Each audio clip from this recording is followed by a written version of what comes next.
C'est pour ça que nous avons tiré la sonnette d'alarme. Ce n'est pas leur rôle. Je le dis honnêtement encore. Moi, j'ai pas de problème avec le général-major Mohamed Jebbar. Je lui transmets un message. Mohamed Jebbar, il est victime lui-même, le général-major, il est victime de son entourage. Le colonel Hasni est en train de lui porter préjudice. Un membre de son cabinet qui trafique avec, je rappelle, il trafique avec le polémiste installé à Londres. Il est cité au tribunal militaire de Blida dans une affaire de complot contre la sécurité nationale, qui implique le colonel Omar, le frère de l'ex-général, de l'ex-patron de la DCSA, le général-major Sidali Ouelzmelli, et de lieutenant-colonel Tariq Amirat, l'ex-numéro 2 de la cellule de lutte anti-subversion de la DDSE. Le polémiste, il était l'un des instruments principaux du complot contre la sécurité nationale qui a éclaté au mois d'août. À la mi-août, de la mi-août jusqu'à la fin août, plus de 10 pratiquement officiers du renseignement militaire et du renseignement extérieur ont été arrêtés et traduits devant le tribunal militaire de Blida, dans le colonel Omar, parce qu'ils ont manipulé, volé, détourné et falsifié des informations classées secret défense pour les divulguer à travers le polémiste installé à Londres pour attenter à la vie privée et déstabiliser des hauts responsables militaires et civils. Le colonel Hasni, il était proche du colonel Omar, comme par hasard, parce que le colonel Omar, c'est un ancien de la DCSA aussi. Ou le colonel Hasni, malgré l'emprisonnement du colonel Omar à la fin du mois d'août 2022, il continue de comploter avec le polémiste qui est installé à Londres. هذه خيانة عظمى. ومهند جبار, je lui dis, ya Jebbar, toi tu as des ambitions. Mohamed Jebbar, il aspire à devenir coordinateur des services secrets, il veut devenir patron des services secrets, il veut il veut être le nouveau général tout vert du pays. Parce que tu dois faire attention à ton entourage, tu dois nettoyer ton entourage. Il faut vraiment que tu revoies ce que tes collaborateurs vont te porter préjudice. Parce que demain, au niveau de l'état-major de l'AMP, au niveau de la présidence, tu n'es pas capable de choisir tes propres collaborateurs et tu veux devenir patron des services. Et Mohamed Jebbar risque d'être enlevé et de chuter à cause de certains de ses collaborateurs.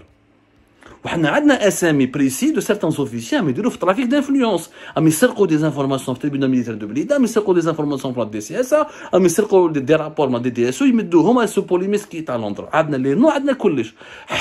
On ne veut pas violer la sécurité nationale, on ne veut pas, mais encore une fois, c'est des affaires qui touchent à la souveraineté nationale. On a des messages, on sait ça, ils ne veulent pas écouter. On ne peut pas. Notre boulot de protéger l'Algérie, y compris, comme dirait un patriote, un célèbre philosophe américain qui a dit un jour, le véritable patriote, c'est celui qui est prêt à lutter ou à protéger son pays, y compris contre son propre gouvernement. Si on doit lutter contre les officiers dans l'entourage de Mohamed Jebbar pour protéger notre pays, on le fera.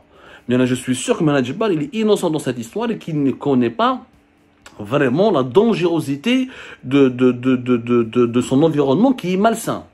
Qui va le colonel, il fait le marbre, j'ai même le nom vrai du colonel Hasni. Mais moi, contrairement à ce polémiste de Londres, je ne vais pas révéler son nom. Parce que si je révèle son nom, je vais brûler son identité. Et là, je serai dans une affaire de trahison. Parce que révéler le nom d'un responsable des services secrets et le mettre sur la place publique, c'est tout simplement exposer la sécurité nationale au danger. Ils vont le kidnapper, ils vont l'interroger, pour arracher ils vont pour le presser, pour obtenir toutes les informations confidentielles sur l'Algérie. C'est grave. Et le complot, tous les complots contre la sécurité nationale en Algérie ne viennent pas ni du Maroc, ni du Qatar, ni d'Israël. Ils viennent de l'Algérie, d'Alger même. Et ça vient des institutions sécuritaires. Ça ne peut pas durer comme ça.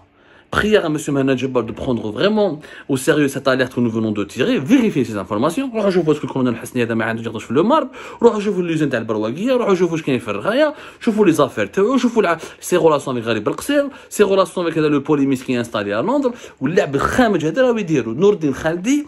Celui qui doit enquêter sur lui, c'est la DGSI. C'est pas la DDSE. L'oula. S'il doit être enlevé, c'est le président ou le ministre des Finances qui doivent décider. Et la décision doit être motivée par des bilans qui reflètent, qui doivent évaluer son travail et ses actions.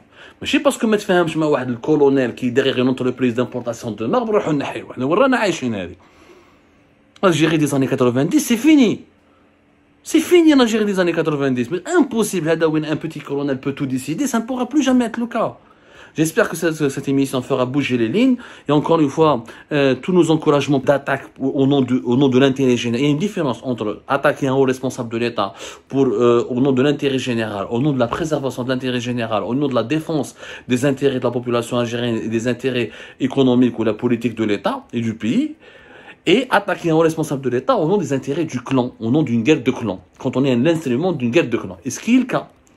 Nous avons découvert, dans un article Algérie, par le colonel, le colonel Hasni, qui était un ancien haut gradé de la DCSA, la Direction centrale de la sécurité de l'armée, l'ex-service de renseignement militaire qui était rattaché au DRS avant la restructuration du DRS entre 2013 et 2015, et il était d'ailleurs l'un des collaborateurs du général Mohamed Jabbar, quand Mohamed Jabbar a dirigé la DCSA de 1995 jusqu'à 2013, où Lyoum il est resté collaborateur avec Mohamed Jabbar, il est au niveau du cabinet de la DDSE, la Direction de la documentation de la sécurité extérieure, qui est le renseignement extérieur, qui est dirigé depuis le 4 septembre 2022 par le général-major Mohamed Jabbar. Mohamed Jabbar جاب لي collaborateurs تاعو parmi ses collaborateurs كان هذا الكولونيل حسني اللي يتبعوا وين راح وكان معاه داير في لا دي سي اس كان حكم لي ريسورس هيومان ومن بعد ابارامون في لا دي جي ال اس خدم معاه جابوا معاه سي ان كولابوراتور سوف كو هذا الكولابوراتور malheureusement comme beaucoup d'officiers le font comme beaucoup de hauts responsables politiques ou la militaires le font ils exploitent leur proximité avec un personnage influent du pouvoir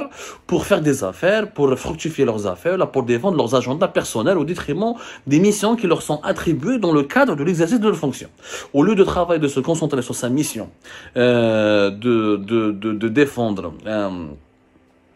de défendre l'intérêt de défendre la sécurité du pays et de se concentrer uniquement là-dessus هذا الكولونيل حسني فقنا له باللي هو يمد لي زانفورماسيون هذا البوليميس اللي عايش في لندن وعلاش يمدوا لي زانفورماسيون باش يطيح على نور الدين خالدي باسكو بين كولونيل حسني ونور الدين خالدي كاين حصحيفه يعني ان بروبليم بيرسونيل وعلاش باسكو هذا الكولونيل حسني اللي على فوا كولونيل في لي سيرفيس مي عنده اون يوزين عنده اون انتربريز تاع الماربر وحنا ما حطيناش اسمها في الارتيكل حنا حشمنا قلنا دوك يحشم على عرضه حنا ما سا مفي با بليزير دو بارلي كوم سا والله يا جماعه سا مفي مال او كور انا جي توجور دي كو لو لانج سال سو لاف en famille et j'ai toujours dit que les officiers des services de renseignement notamment les services de sécurité ils devraient se montrer exemplaires et quand on les critique c'est vraiment un contre-cœur ça me fait pas plaisir parce que c'est rare عيب وعار انه les étrangers يقراو des articles يشوفوا des contenus des vidéos où on parle des officiers corrompus de ce qui se passe au sein des services secrets algériens ça se fait pas c'est une atteinte à la souveraineté du pays mais ما حبش يحشم هذا الكولونيل حسني non seulement il exerce ses fonctions de colonel et de يخدم le cabinet de la DDSE mais il a une société dans le marbre وحنا قلنا مع الاول جاي في رويبه on n'a pas voulu dire toute la vérité فاش يفهم روحه ولكن ما يفهم روحه je vais dire la vérité l'usine هذه la société s'appelle Sarl Stone Marbre وماشي جايه في رويبه جايه في الرغايه pas loin du siège du groupe d'intervention rapide de la gendarmerie nationale. C'est une société dont il est lui-même impliqué dans ce business, dans le commerce en gros et en détail du marbre. Et Huawei, il importait du marbre depuis l'étranger pour pouvoir le commercialiser en Algérie. Au nord d'In Khaldi, il a commencé à contrôler toutes ces opérations d'importation, il a commencé à bloquer certaines des opérations, certains des membres de son entourage, de ses associés, ou des businessmen, ou des proches de son business, bloqués parce qu'il a trouvé beaucoup d'opérations qui sont louches. Nordin Khaldi il est à l'abri de la critique. L'enquête, j'ai pu certifier. Il a beaucoup de défauts, mais c'est pas le grand corrompu dont sont en train de parler les relais médiatiques